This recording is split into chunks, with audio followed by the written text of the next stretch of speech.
निर्वर्णा पदं वाक्यमित्यास्पदचतुष्टयम् यस्याः सूक्ष्मादिभेदे वाग्देवीं तामुपास्महे।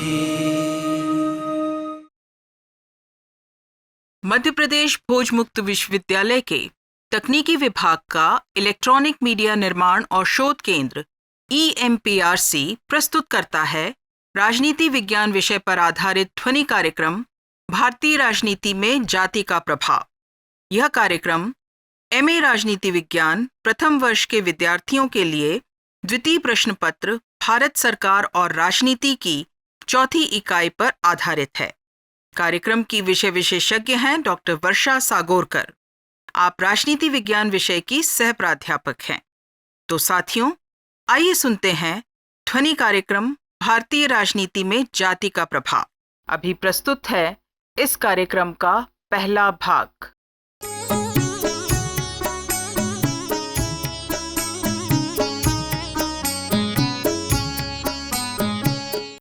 नमस्कार साथियों, आज हम भारतीय राजनीति में जाति के प्रभाव की विवेचना करेंगे, उसके ऊपर विचार विमर्श करेंगे। जाति क्या है, उसका क्या अर्थ है, क्या रूप है और जाति का राजनीतिक रूप क्या है और भारतीय राजनीति में जाति किस प्रकार से कार्य करती है, इसके बारे में हम जानकारी प्राप्त करेंगे। और ये भी बात करेंगे कि जाति की भूमिका वरदान है या अभिशाप।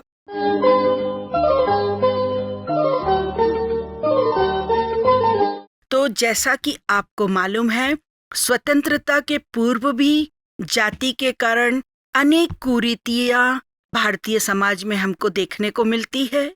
स्वतंत्रता के पश्चात ऐसा लगा कि शायद भारतीय राजनीति से जाति का प्रभाव अनवरत रूप से बढ़ता जाएगा, क्योंकि सामाजिक और राजनीतिक क्षेत्र या यूं कह ले कि जहां सामाजिक और धार्मिक क्षेत्र में जाति की शक्ति घटी है, वहां राजनीति और प्रशासन पर इसके प्रभाव को राजनीतिज्ञों, प्रशासनिक अधिकारियों और केंद्र और राज्य सरकारों के द्वारा स्वीकार किया गया है।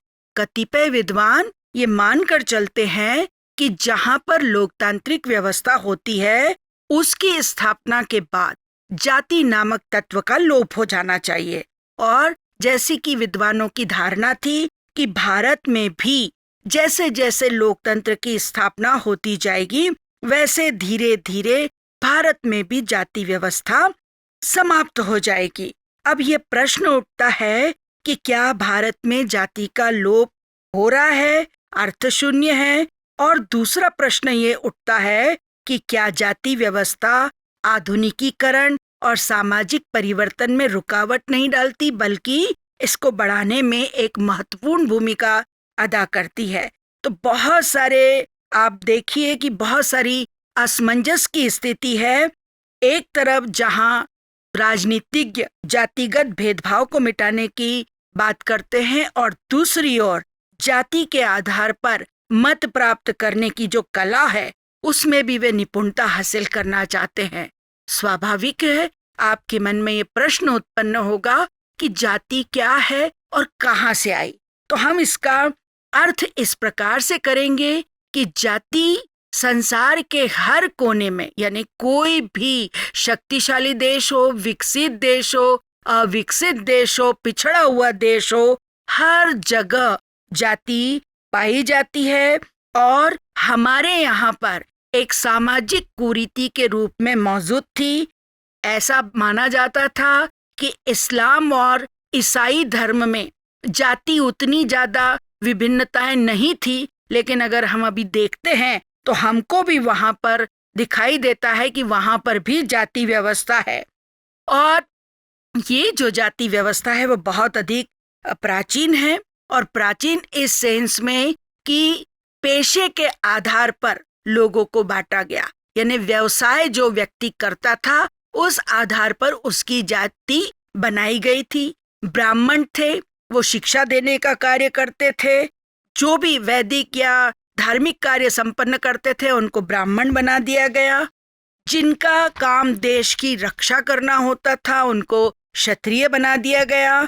और जो वाणिज्य संभालते थे, उद्योग संभालते थे, कृषि संभालते थे, उनको वैश्य कहा गया।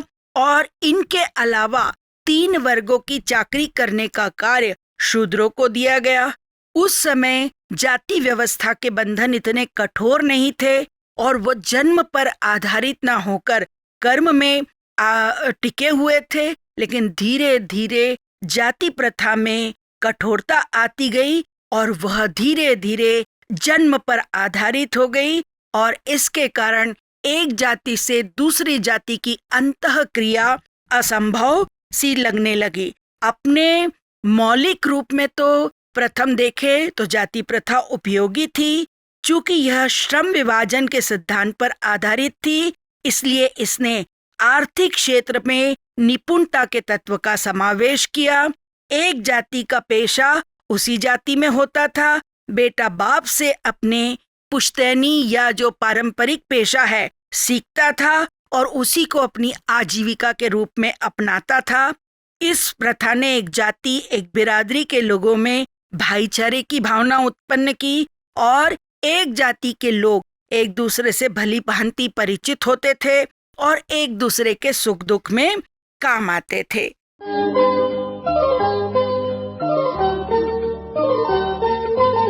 अब राजनीति में जाति का पदार्पण कैसा हुआ? तो इस प्रकार हुआ कि पहले भारत में जाति के ऐसे समुदाय थे जिनका अपना एक विकसित जीवन था और इनकी सदस्यता जन्म से निश्चित होती थी। भारत का प्रत्येक व्यक्ति अपनी सामाजिक स्थिति को जानता था और जातियों के पद सोपान में ब्राह्मण सबसे ऊपर माना जाता था। जातियों के आधार पर ही खान पान, सामाजिक आदान प्रदान पर प्रतिबंध लगे रहते थे। गांव और शहरों में जाति के आधार पर पृथकता की भावना बनी रहती थी। कुछ जातियां विशेष प्रकार के व्यवसाय को अपना पुश्तैनी अधिकार समझती थी और जाति की परिधि में ही वैवाहिक आदान प्रदान होता था और जातियां कई उपजातियों में विभक्त होती थी जिनकी भी अपनी परिसीमाएं होती है।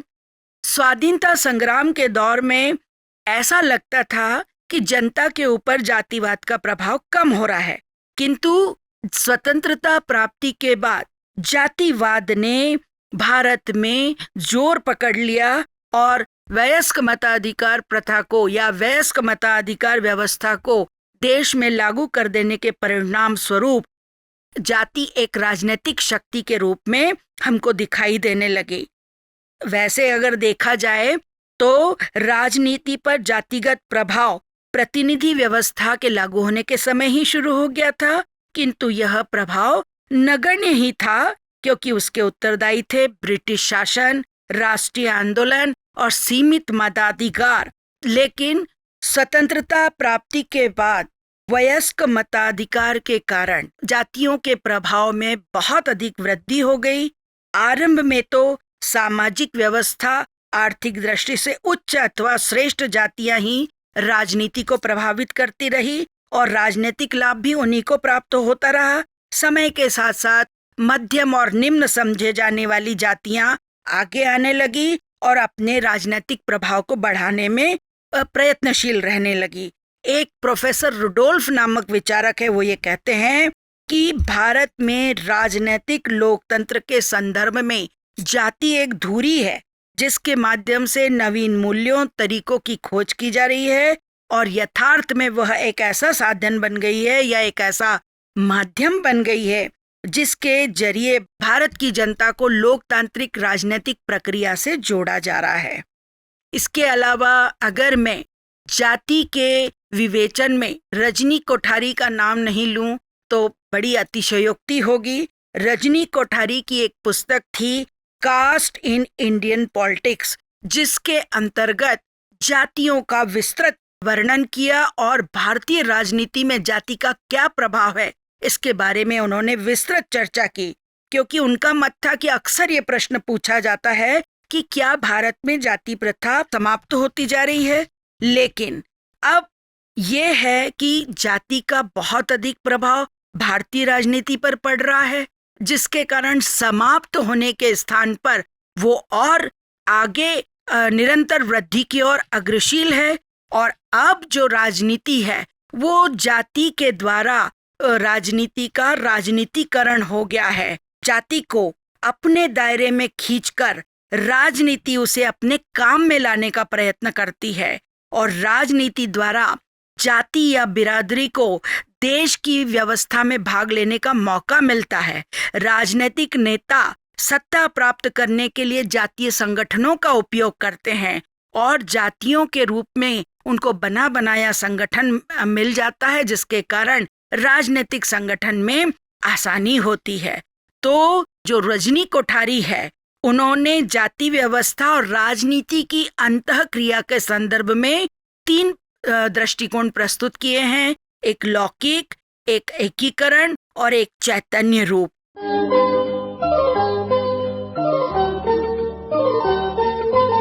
अभी हम यहाँ पर बात कर रहे हैं कि जाति व्यवस्था ने भारतीय राजनीति को किस प्रकार से प्रभावित किया है या जाति की भारत में क्या क्या विशेषताएं हैं। तो हम अगर जाति के संदर्भ में बात करते हैं तो हमको कुछ विशेषताएं उसकी नजर आती हैं जो इस प्रकार है। पहला तो जाति व्यक्ति को बांधने वाली एक कड़ी है।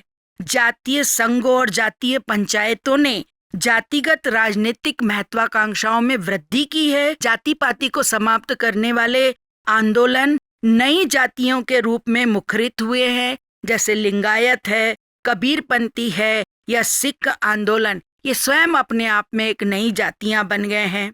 दूसरा शिक्षा है, शहरीकरण है, औद्योगिकरण है, आधुनिकीकरण है, जिसके कारण जातियां समाप्त नहीं हुई है, अपितु उसमें एकीकरण की प्रवृत्ति को बल मिला है और राजनीतिक भूमिका में भी वृद्धि हुई है। तीसरी बात में आते हैं तो राजनीति में प्रधान जाति की भूमिका का विश्लेषण किया जा सकता है। प्रधान जाति न केवल राजनीतिक आर्थिक दृष्टि से शक्तिशाली ही होती है, बल्कि संख्या में भी गांव या वो उस क्षेत्र या इलाके में ज्यादा होती है। प्रधान जाति अपनी संख्या के बल के आधार पर गांव और क्षेत्र की स्थानीय संस्थाओं जैसे पंचायत है उसकी राजनीति में सक्रिय होती है। यदि किसी राज्य विशेष में किसी जाति की प्रधानता होती है, राजनीति में जाति एक प्रभावी तत्व बन जाती है।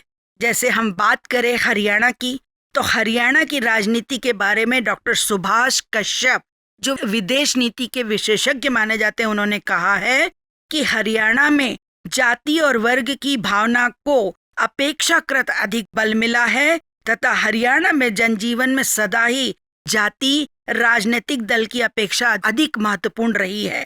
गुड़गांव और महेंद्रगढ़ के क्षेत्रों का अहिर उम्मीदवार को ही मत देना चाहेगा, अन्य किसी को नहीं। यही बात राज्य के अन्य भागों के अन्य जाति के समूहों के बारे में लागू होती है। निर्वाचन के समय बहुधा एक पुरजोर नारा सुनाई पड़ता है, जाट की बेटी जाट को, जाट का वोट जाट को। आश्चर्य की बात यह है कि जाति का यह जो छूत है या जाति का जो बिच्छू है वो हिंदुओं तक सीमित नहीं है, बल्कि मुसलमान भी उसके गिरफ्त से बच नहीं सके हैं। चौथी बात हम ये आते हैं कि 19वीं शताब्दी के उत्तरार्ध में ही जातिगत जितने समूह थे उनका झुकाव राजनीति की ओर हो गया था, जबकि ब्रिटिश शासन ने भारत में एक मजबूत प्रशासनिक व्यवस्था की नींव डाली थी। सबसे पहले इसका ध्यान जनगणना कार्यालय की ओर गया, जहां जातीय समुदायों ने सामाजिक प्रतिष्ठा प्राप्ति के ध्येय से अपने संघ का या अपने संगठन का नामकरण करना प्रारंभ कर दिया या आवश्यक समझा। बाद में अपनी जाति के लोगों के हितों के संरक्षण के लिए, यहाँ तक कि कुछ जातियों ने संरक्षण के लिए जातीय संघों ने प्रस्ताव पारित किए और शासन को अपनी मांगों के लिए प्रभावित करना प्रारंभ किया। और यहाँ तक कि कुछ जातियों ने शैक्षणिक सुविधा, शैक्षणिक संस्थाओं में जातिगत आरक्षण, सरकारी नौकरियों में आरक्षण की बात की। मद्रास के वेनियर जाति के नेता पदाइची ने सी राजगोपालाचारी के मंत्रिमंडल में शामिल होने से इनकार कर दिया था, क्योंकि उन्होंने उनकी जातीय मांगों को मानने से इनकार कर दिया था। बाद में वे कामराज मंत्रिमंडल में शामिल हुए क्योंकि उन्होंने वेनेरियों को जितनी मांगे थी उनको देना उनको स्वीकार कर लिया था।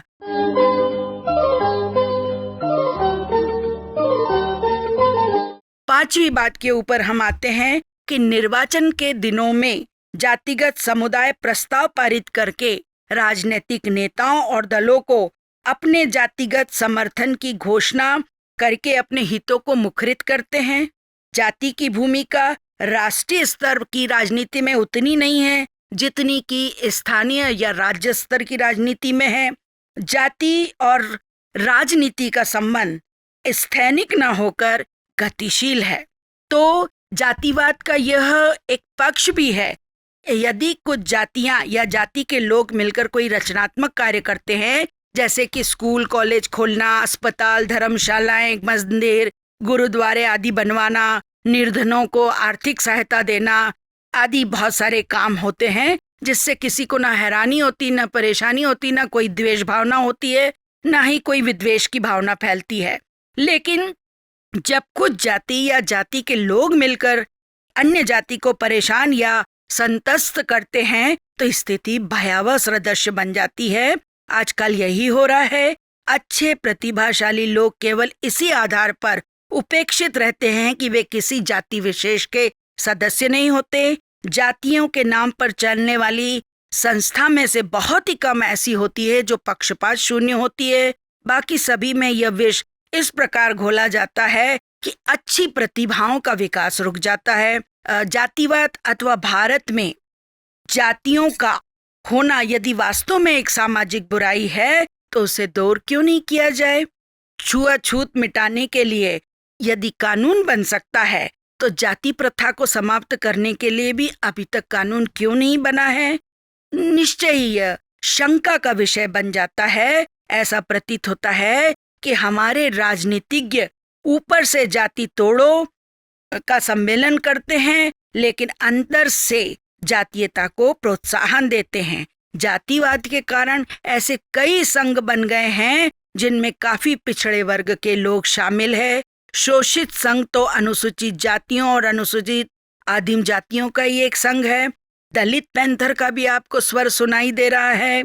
दलित का अर्थ होता है रोंदा, कुचला, त्रस्त, जबकि पैंथर अंग्रेजी का शब्द है जो चीता या तेंदुआ के लिए प्रयुक्त होता है। यह संगठन इस प्रकार उग्रवादी अनुसूचित जातियों और आदिवासियों का संगठन है जो मूल रूप से जातीय आधार पर संगठित किया गया है। इसी प्रकार जाट, आहिर, मराठा, वैश्य आदि कितने सारे संगठन हैं जिनका मुख्य आधार या जिनके जुड़ने का उद्देश्य केवल जाति है।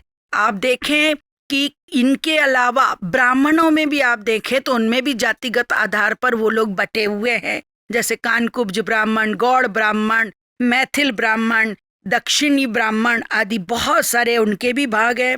उनकी भी अलग सभाएं और संगठन होते हैं और जो भारतीय और प्रादेशिक आधार पर बन गए हैं, जैसे अखिल भारतीय कान्यकुब्ज सभा, अखिल भारतीय ब्राह्मण सभा, ऐसे कई उदाहरण हैं। और इन सभाओं का मूल उद्देश्य जातीय भावनाओं को उकसाना होता है। जातीय संगठन और जातीय नेता राजनीतिक दलों और राजनीतिज्ञों से साठगांठ करके जाति का राजनीतिकरण करने में लगे हुए होते हैं। बिहार और उत्तर प्रदेश में आप देखें तो आए दिन वहां पर जातीय झगड़े, तनाव और संघर्ष और जाति की अंतरक्रिया आपको देखने को मिलती है।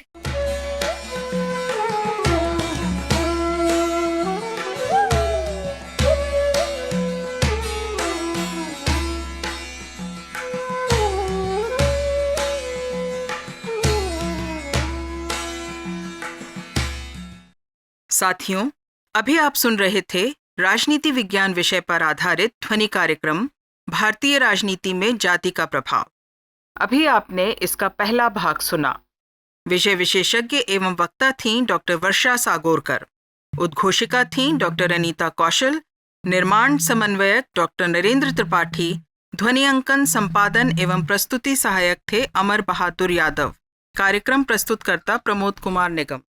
ये कार्यक्रम मध्य प्रदेश भोज मुक्त विश्वविद्यालय के तकनीकी विभाग के इलेक्ट्रॉनिक मीडिया निर्माण और शोध केंद्र EMPRC द्वारा निर्मित किया गया है।